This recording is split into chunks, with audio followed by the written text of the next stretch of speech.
오늘 말씀 제목 따라 하겠습니다. 게으름에 대한 경계.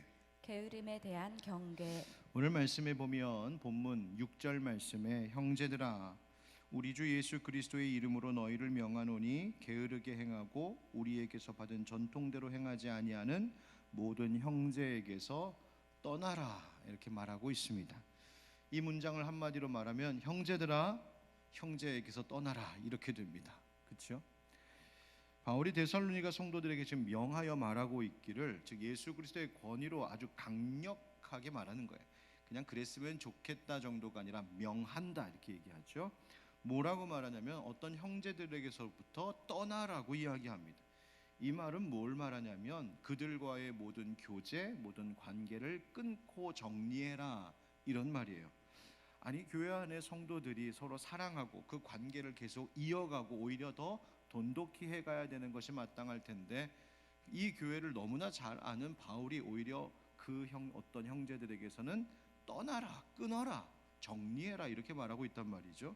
도대체 그 형제들이 어떤 사람들이길래 이렇게까지 말하고 있을까 보니까 6절에 바로 게으르게 행하고 우리에게서 받은 전통대로 행하지 않는 모든 형제라고 이렇게 이야기합니다. 먼저 어떤 사람들이라고요? 게으른 사람들이다. 아니 게으른 것이 그렇게 관계를 정리해야 할 만큼 심각한 문제일까? 사실 이런 생각도 조금 듭니다. 그런데 여기서 바울이 말하고 있는 게으르게 행한다라고 하는 말이 가지고 있는 그 의미를 알면 바울이 그래서 이렇게 말하는구나라는 것을 금세 알 수 있습니다. 이 게으른이라고 하는 말이 헬라어로 아탁토스라고 하는 말인데요, 이 아탁토스라고 하는 말은 자막으로도 나오죠. 무질서하다, 규모가 없다, 대열을 벗어나다, 규율을 잘 지키지 않는다라고 하는 의미를 가진 말이 우리말로 게으른이라고 번역된 말입니다. 여러분, 대열을 벗어난, 규율을 지키지 않은 이런 설명에서 눈치채셨겠지만 이 아탁토스라고 하는 단어는 군대에서 쓰는 군사 용어입니다.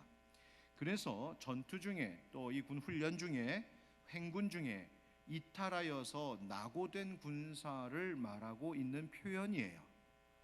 여러분, 어떤 사람들을 말하는 거냐면 바로 탈영병 같은 사람들인 겁니다. 엄히 다스려야 될 대상이죠.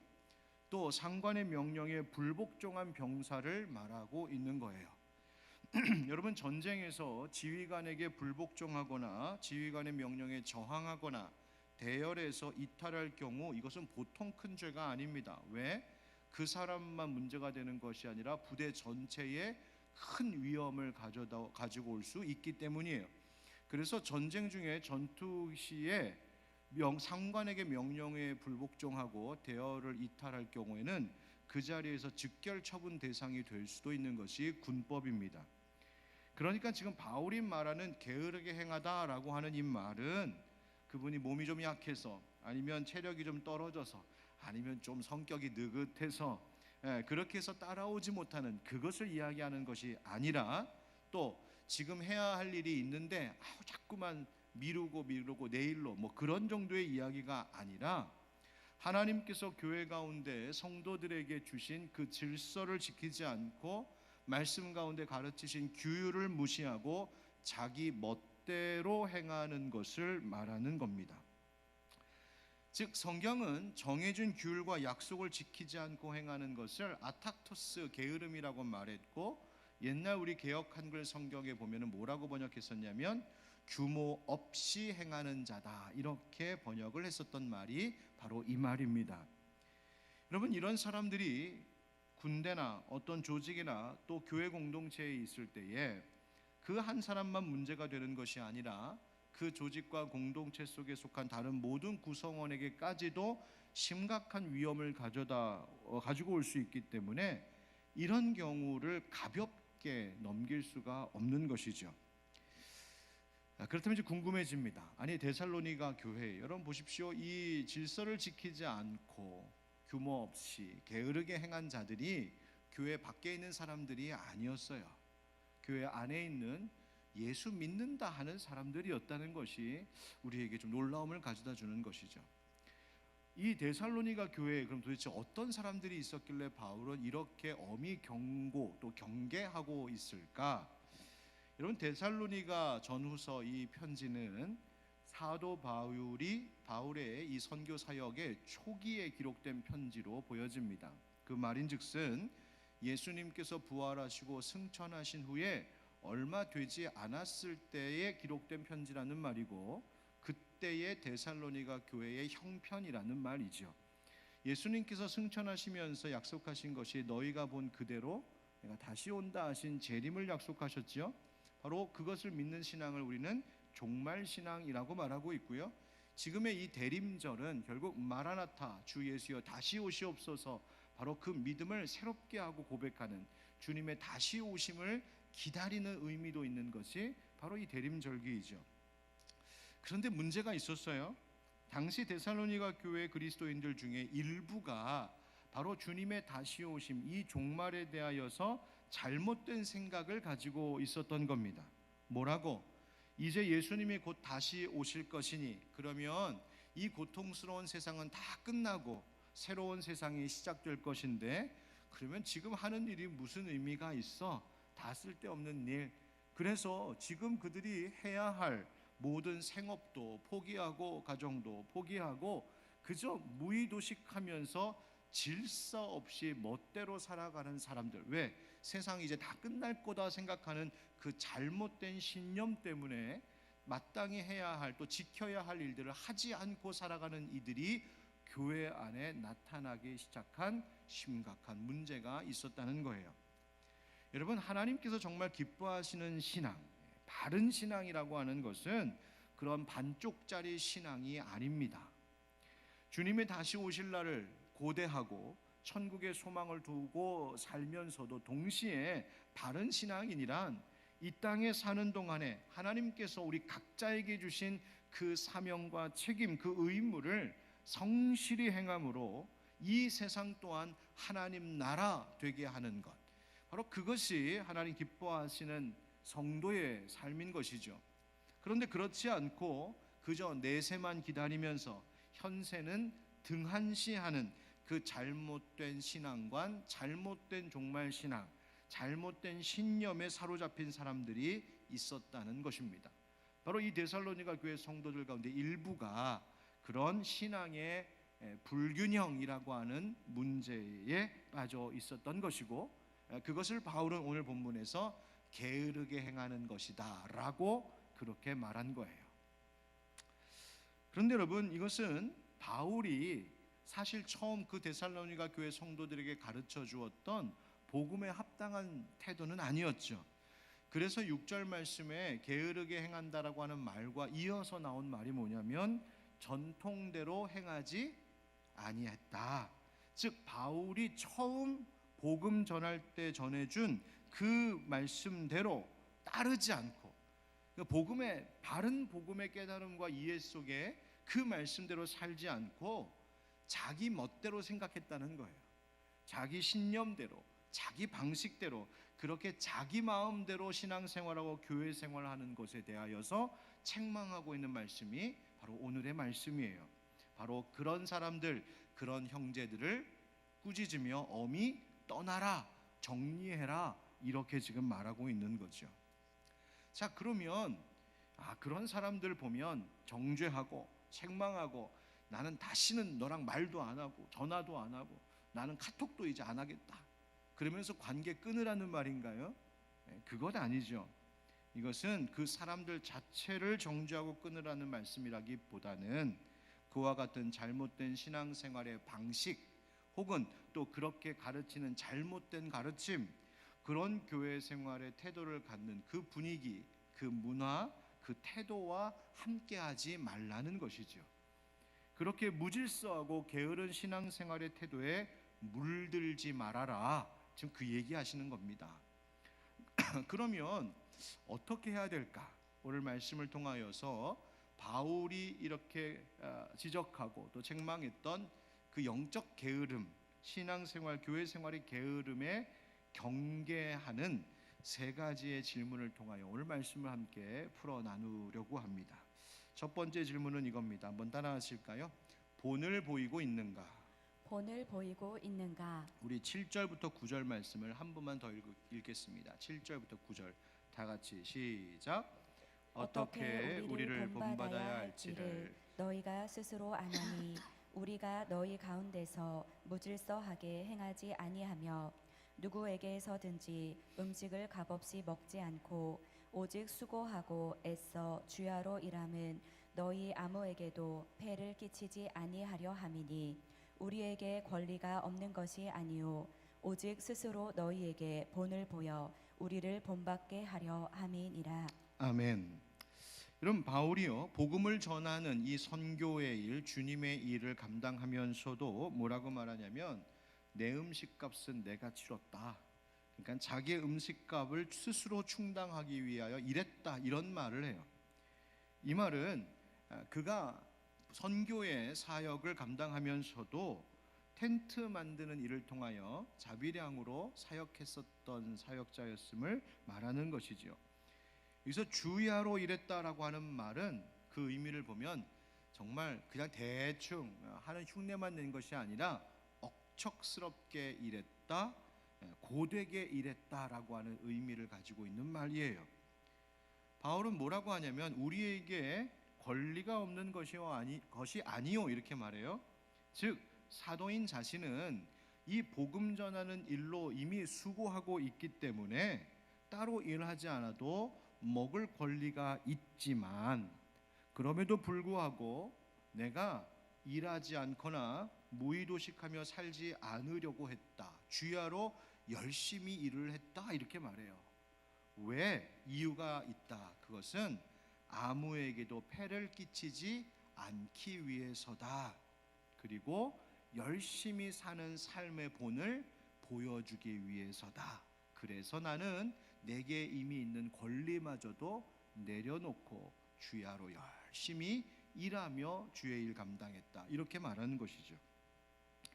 즉 바울의 이 태도와 이 말을 가만히 생각해 보면 바울은 그냥 자기 자신만 생각하는 자가 아니라 이것이 다른 이에게 혹 폐가 되지 않을까 늘 생각했던 신중한 사람이었음을 알 수 있고 다른 사람을 먼저 생각하려는 이타적인 태도를 가졌던 본이 되는 사람이었음을 알 수 있습니다. 그래서 나의 필요나 나의 유익을 위하여 다른 사람에게 큰 무거운 짐을 지우는 그런 일 하지 않고 남을 배려하고 존중하는 바른 그리스도인, 바른 신앙관을 가진 본을 보이고자 애썼다는 거예요. 여러분, 예수님께서도 그러셨죠? 지난 주일 말씀처럼 예수님께서 하늘의 모든 부요함을 다 버리고 이 땅에 스스로 가난하게 되신 이유가 뭐라고요? 바로 너희를 부요하게 하시기 위하여. 즉 가난한 나를 부요케 하시기 위하여 예수님 먼저 오셨다. 즉 예수님도 자신에게 있는 그 권리를 다 내려놓고 우리 위하여 이 땅에 오신 분, 그 본을 보이셨고 바울이 그 예수님의 희생과 섬김의 본을 따랐으며 이제 그 모습을 통하여 다른 성도들도 바울을 본받고 예수님 본받게 하려는 가르침이 바로 여기에 있는 것이죠. 바로 그것은 이기적인 생각 버리는 것이었습니다. 나만 중요하고 또 내가 좋아하는 사람들, 나와 함께하는 사람들만 중요하고 내가 하던 방식대로만 고집하는 것이 나에게 이것이 이기적이요 그것이 결코 복음에 합당한 신앙생활이 아니라는 것을 말해주고 있는 것이죠. 지난 주일 오후에 제게 참 의미 있는 시간이 있었습니다. 한 목장이 분가식을 했어요. 그 목장이 잘 성장해서 이제 수가 많아져 가지고 두 목장으로 분가하는 분가식을 했습니다. 그냥 갑작스럽게 한 것이 아니라 벌써 올 초부터 차근차근 준비하면서 해왔어요. 그래서 이제 한 목장이었던 목장이 새로운 목자를 세우면서 둘로 이렇게 나누는 것을 그냥 그렇게 한 것이 아니라 목사님 와주십시오, 축복 기도해 주십시오 해서 가서 같이 함께 그 순서를 의미 있게 가졌습니다. 그런데 여러분, 사실 잘 모였던 한 목장을 둘로 나누어서 이제는 따로 모이십시오라고 말하는 것이 사실 쉬운 일이 아닙니다. 왜? 우리 그동안 얼마나 친해졌는데, 우리 얼마나 잘 모이는데 왜 우리를 나누려고 합니까? 우리는 지금이 좋습니다. 얼마든지 말할 수 있죠. 그래서 그 목장을 그렇게 이제 나누면서도 분가하는데 어려움이 혹시 있지는 않을까 생각하면서 그 자리에 참석했는데요. 웬걸요, 얼마나 감사하고 감격하고 울다가 나왔는지. 딱 가보니까 남는 목원들과 이제 또 떠나는 목원들이 이제 쫙 서로 이제 같이 마주 앉아서요, 서로 축복하는 시간을 갖기 시작했습니다. 물론 아쉬움이 크지요. 그런데 서로에 대한 감사를 고백하고, 이제 지금까지 목장을 잘 세워온 목자는 새롭게 세워진 목장과 목자에게 축복의 말을 전해주고, 또 새로 세워지는 신임 목자는 그동안 너무 감사했습니다. 저도 앞서 보여주신 우리 목자 집사님의 본을 받아서 저도 열심히 이렇게 한번 해보겠습니다, 다짐을 전하고, 그리고 서로 손을 올려 축복의 찬양도 해주고 선물도 주고 꽃다발도 주고, 그러면서 목사가 이제 저를 불러서 왔으니까 제가 또 권면의 말씀 한번 전하고, 그리고 축복기도 해주고, 와, 얼마나 감격스럽고 기쁜 일이었는지. 그냥 자기들끼리 계속 모이면 어려운 일도 없고 그냥 낯선 것도 없고 익숙하고 좋은데, 아쉽고 힘들면서도 왜 이런 결정을 해서 과감히 진행했을까? 이유가 다른 이유가 아니죠. 바로 그것이 하나님께서 기뻐하실 일이요, 이것이 교회의 본이 되는 일이며 바로 하나님 나라를 확장시켜가는 일이기 때문이죠. 그리고 그렇게 목장 목원의 수를 줄여 목장의 개수를 늘리면서 이제 앞으로 2023년도에 새롭게 올 새 영혼들을 맞이할 준비를 해 놓은 것이죠. 제가 너무나 좋은 본이 되어줘서 참 감사하다 했습니다. 그것은 바로 나 자신보다 전체를 생각했던 지혜로운 결정이요 용기였습니다. 아마 그것을 경험한 그 목장과 목원들은 또다시 그 꿈을 꾸면서 또 다른 목장을 배가하기 위하여서 애쓰고, 그 일이 얼마나 의미 있는 열매인지를 몸소 깨닫는 기회가 되었을 겁니다. 여러분, 오늘 성경이 말하는 이 게으름, 이것을 경계하는 첫 번째 방책은 내가 과연 교회와 다른 성도들에게 그와 같은 본이 되고 있는가, 특별히 내 자신이 이기적인 생각과 태도가 아니라 이타적인 태도로 본이 되고 있는가, 그것을 깊이 돌아보는 것, 바로 그것이 게으름을 경계하는 것이라고 오늘 성경이 말하고 있습니다. 오늘 수요예배 함께한 우리 모든 성도 여러분, 바로 나만이 아니라 너를 생각하고 우리를 생각하며 그 이타적인 예수님의 사랑을 본받아 나를 통하여 또 누군가가 본을 받을 만한 그런 본이 될 수 있는 우리 모두가 되기를 예수님의 이름으로 축복합니다. 두 번째 질문이 있습니다. 따라 하실까요? 성실한가? 성실한가? 할머니 한 분이 마늘 한 부대를 길에다가 잔뜩 산더미처럼 쌓아놓고는 한 알 한 알 열심히 껍질도 까고 다듬고 계셨어요. 그런데 지나가시던 할아버지가 그 모습을 딱 보고 그 할머니한테 반한 것이 아니라 그 산더미처럼 쌓여있는 마늘을 보면서 한숨을 푹 내쉬면서 이렇게 말씀하신 거예요. 아이고, 저걸 언제 다 하겠나. 그러자 그 말을 들은 할머니께서 혼잣말로 또 이렇게 말씀하시죠. 눈처럼 게으른 것이 없구먼. 그 말이 무슨 말입니까? 눈처럼 게으른 것이 없다. 산더미처럼 쌓여있는 많은 일거리를 눈으로만 보고 아유, 못하겠네, 저걸 언제 해, 저건 못해, 안 돼, 그렇게 뒤로 물러나는 것, 그거 참 어리석은 것이라는 말이죠. 눈처럼 게으른 것이 없다고요. 보기만 하는 겁니다. 여러분, 하기 싫어서 안 하고 못할 것 같아서 안 하고 귀찮아서 안 하고 자꾸만 뒤로 미루는 것, 바로 그것이 게으름이죠. 여러분 잠언의 말씀에 보면 게으름에 대한 경고의 말씀이 얼마나 많이 나옵니까? 게으른 자여 개미에게 가서 그가 하는 것을 보고 지혜를 얻으라. 부지런한 자의 손은 사람을 다스리게 되어도 게으른 자는 부림을 받느니라. 게으른 자는 마음으로 원하여도 얻지 못하나 부지런한 자의 마음은 풍족함을 얻느니라. 게으른 자는 길에 사자가 있다 거리에 사자가 있다 하느니라. 문짝이 돌저귀를 따라서 도는 것 같이 게으른 자는 침상에서 도느니라. 침상에서 그 사이에 아마 뱅글뱅글 도느니라. 게으른 자는 그 손을 그릇에 넣고도 입으로 올리기를 괴로워하느니라. 음식 여기 있는데 손을 넣고 이게 싫어갖고 안 먹고 버리는, 그게 게으름이라는 거예요. 오늘 본문에도 게으른 자들이 등장하죠. 10절 11절 말씀에 이렇게 되어 있습니다. 우리가 너희와 함께 있을 때에도 너희에게 명하기를 누구든지 일하기 싫어하거든 먹지도 말게 하라 하였더니 우리가 들은즉 너희 가운데 게으르게 행하여 도무지 일하지 아니하고 이를 만들기만 하는 자들이 있다 하니. 아멘. 바울이 데살로니가 교회 안에 이런 몇 사람들이 있는 것을 보았던 겁니다. 일이 없어서가 아니라 일하기 싫어하는 사람들이 있었던 것이죠. 일을 하지 않고 일을 만들기만 하는 사람들이 있다고 합니다. 어디에? 교회 안에 말입니다. 이것이 두려운 것이죠. 여러분, 일을 만들기만 한다는 것이 뭘까? 이게 페리에르가조마라고 하는 좀 긴 헬라어 말인데, 일을 만들기만 한다라고 하는 말의 그 의미가 무엇이냐면 쓸데없이 두루 다니고 부산을 떨며 분주하게 다니는 것을 말합니다.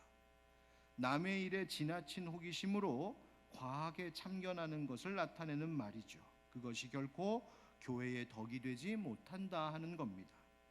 이런 사람은 모든 일에 조급하고 서두르고 소란스럽기만 하기 때문이다. 바로 그 말이 이 일을 만들기만 한다 하는 말이에요. 그런 자들에게 오늘 성경은 어떻게 하라고 말하냐면 12절 말씀 한번 같이 읽어보실까요? 12절 시작.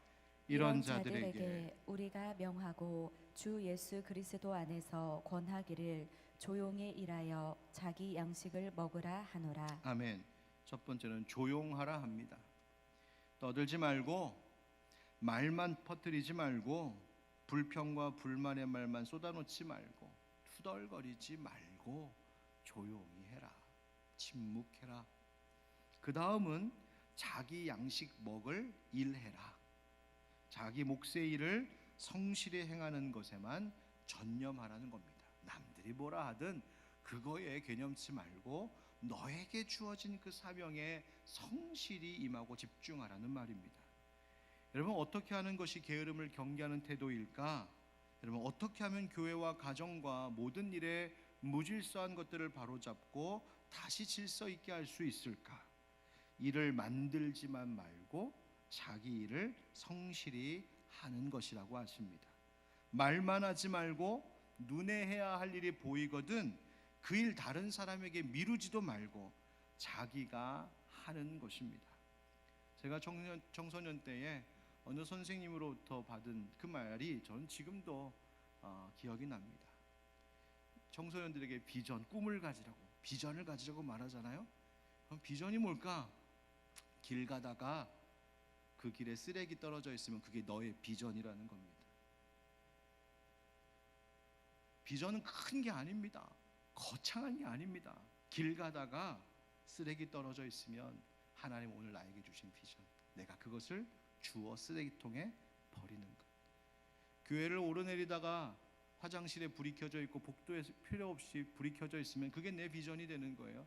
그 불을 꺼서 에너지를 절약하는 것. 누군가가 교회 와서 낯설게 두리번거리면 그분에게 다가가서 인사를 거두고 뭘 도와드릴까요? 따뜻한 한 말씀 전하는, 그게 나의 비전이 되고 사명이 되는 거예요.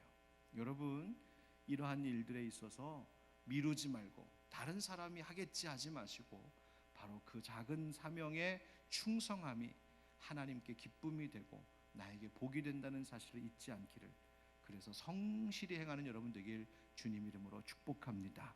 세 번째 따라 하실까요? 선을 계속 행하는가? 선을 계속 행하는가? 13절 같이 읽겠습니다. 시작. 형제들아 너희는 선을 행하다가 낙심하지 말라. 아멘. 여러분, 교회 일 하다가 낙심하는 일들이 있습니다. 실망하게 되는 일들이 있습니다. 뭐 때문에 낙심하고 뭐 때문에 실망하던가요? 일이 많아서? 혹은 일이 잘 안 돼서? 여러분, 주로 뭐 때문에 실망하고 낙심하세요? 사람 때문에. 사람 때문에.